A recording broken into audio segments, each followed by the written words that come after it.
Yo, what's going on, fellas? It's your boy Huncho coming back with another YouTube video for you guys. I'm going to be going in depth on the trades that I took on Friday, also some other trades this week, and how we were able to get some nice moves on spots. So this video is going to be a little bit longer, a little bit more informative, I would like to say, for all those that are looking exactly what I was looking at and why I was, calling certain plays or looking for a certain direction.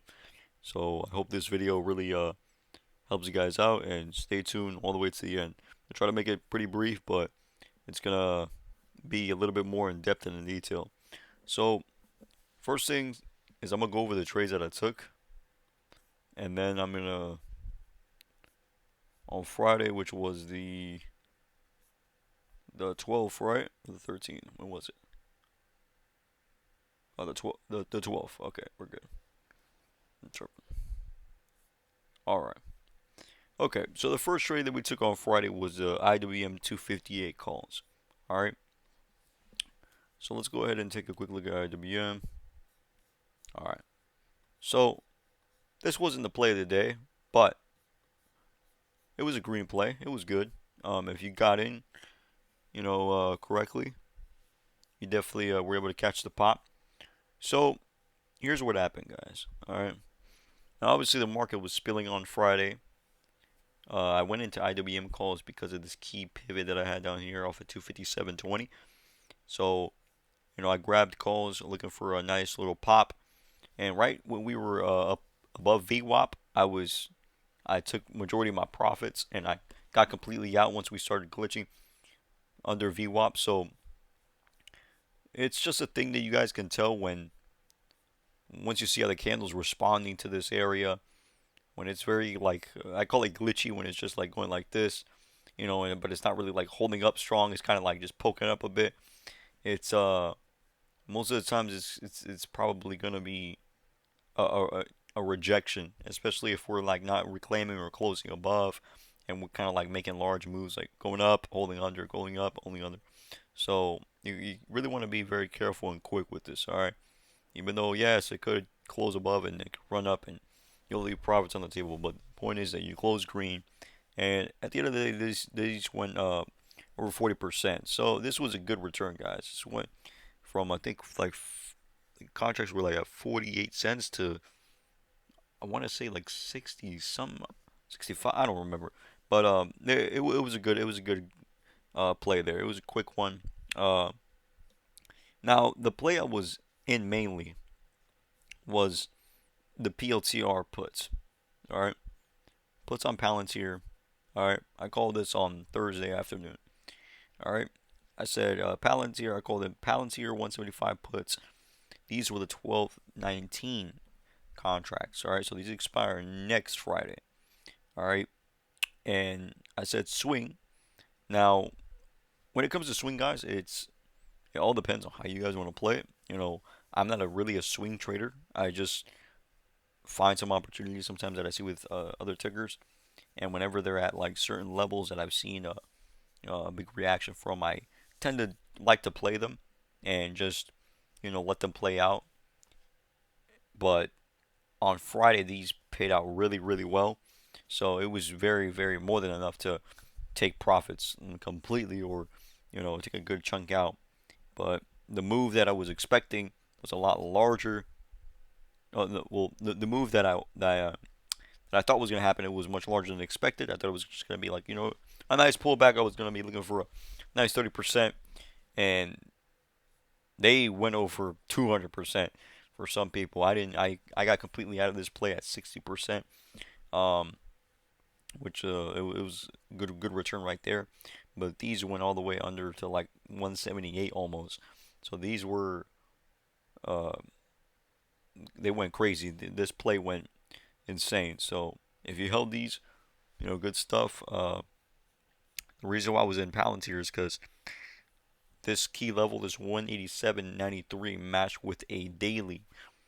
All right, so I'll show you real quick. So we look at the daily. Uh, 1 second. There we go. All right, so it's gonna look a little sloppy here, but let's see. All right, all right. So this area right here, guys, This 187, 189, 88 area.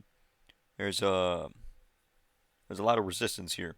Okay, in this range. All right. So that's why I was in in Palantir puts for a swing, right? Because obviously, like even if it ripped up, it wouldn't really matter because we have time, you know, until next week. So it's not like the contracts we're gonna get burned up like one day out. If you were to bought Friday contracts on Thursday, the next day those in the morning would probably be burned already. It would be green, of course, but they wouldn't they wouldn't do pretty well, especially after hours. It like completely ripped up, so it would have burned some contracts, especially like if you were to swing just SPY overnight and such, like one day out, especially on Friday. So yeah, that was a play with Palantir. I don't normally trade Palantir. I just have areas of interest on other tickers where I look at these areas and I sometimes play them and they end up doing pretty well. It's just about being patient and allowing the setup to form for you to take a play. All right, so let's uh let's go back to SPY. All right, and then the next play that we took was on Friday. We hit all right, QQ 617 calls. All right, this was towards the end of the day, towards like the around 12 actually. Um, the puts on SPY guys, I gave everybody the plan in the morning. Okay, so this is how you catch the move on SPY. All right, this is how you are going to actually like find out where SPY is gonna go, like how to get in these plays and how to get in pretty heavy and fat. All right, so perhaps this is not the super secret or whatever, or like the holy grail. No, but it's a tool that I've used that has helped me so much. It just works so beautifully. Um, because I've collected so much data of how I use it. If you just wait for the setup to form and you just get in and let it play out. All right. So the morning, this is what I said. Okay, I said currently holding this 688.90 key zone on SPY. I'll be looking for a pump to 690 key zone pivot for a potential reject to go short. Okay, this would only work if VIX pops out of the zone where we are. Wait, what? I said this would only work if VIX pops out of the zone we are in that is known to be the strongest key zone for the past 6 months. All right. So keep eyes peeled for a potential slide. All right. And I said I only like puts if we hold under 688.90 or under pre-market low. This would be a quick play. I only like calls above 691. Be patient, don't rush. All right. So I gave no analysis for calls until we broke 691. Okay. Other than that, I was not going to be looking for calls anywhere around here. All right. And the reason why was because of this. Okay. If you guys look at this key zone has been known to be the area where you just know something's going to happen on SPY. Either fat pullback or we get confirmation of something for new highs. But this area right here is where it really gets sets off. All right. And if we look very carefully, what happened with VIX out of that key zone? Look, this is Friday. Boom. Complete ripper. And I'll show you guys proof. All right, look at the 4-hour. All right, we'll go back to this key zone. Pop. Pop. Ready? All the daily crashes have been caught.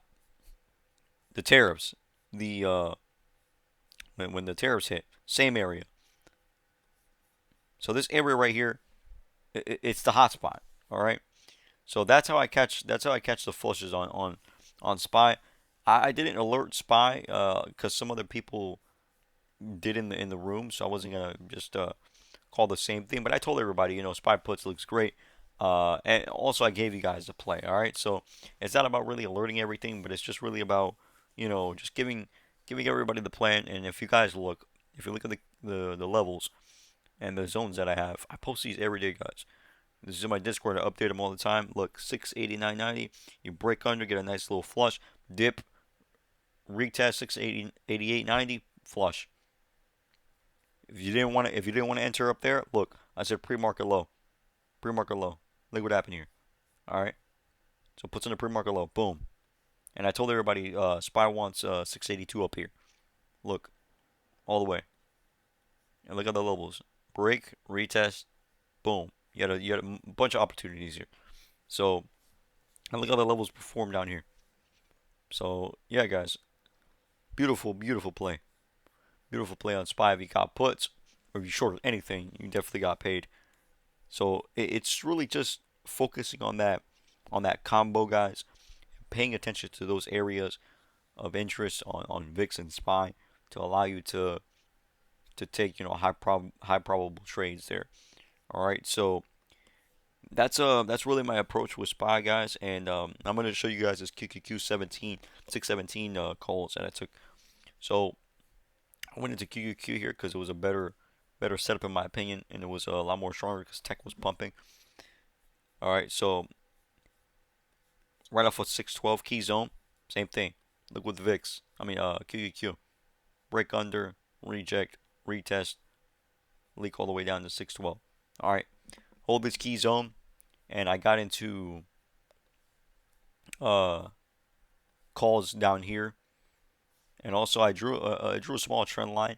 Whenever you have like these trend days, you can always like just draw a trend, and once you see that break of that trend break, you could, you know, look to take some calls there, guys. If the price action, you know, calls for it, and you have enough confirmation.